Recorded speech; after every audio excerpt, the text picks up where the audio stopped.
Et oui, tu vas devoir la payer ta taxe d'habitation. Je parle bien de la taxe d'habitation, pas de la taxe foncière. Écoutez bien cette vidéo parce que je vais pointer un détail que peu de gens savent.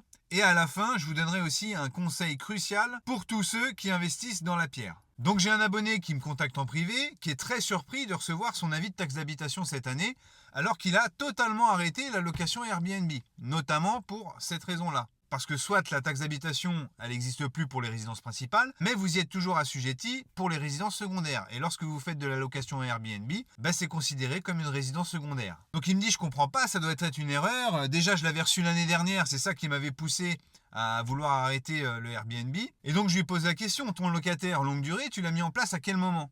Et il me répond au mois de mars 2025. Et donc il est là le détail que beaucoup de gens oublient, c'est que contrairement à la taxe foncière, il n'y a pas de prorata. Lorsque vous êtes redevable de la taxe d'habitation, ce qui compte, c'est l'occupant au 1er janvier. Donc si tu as mis ton locataire longue durée au 1er mars et qu'au 1er janvier, tu étais toujours en Airbnb ou que le logement était vacant, tu vas devoir payer la totalité de la taxe d'habitation. Et le détail qui peut faire très mal, c'est que la taxe d'habitation pour les résidences secondaires est surboostée dans certaines villes. Donc effectivement, même si tu as mis un locataire longue durée en place à partir du mois de mars 2025, tu vas quand même encore payer la taxe d'habitation cette année.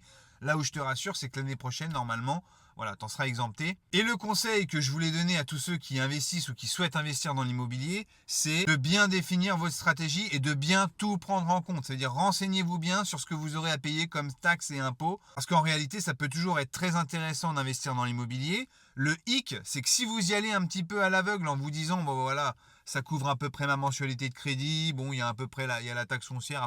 Non, il faut vraiment tout bien calculer. Parce qu'en réalité, si ce genre de taxes arrive comme des surprises, au bout d'un moment, ça va vous faire péter les plombs.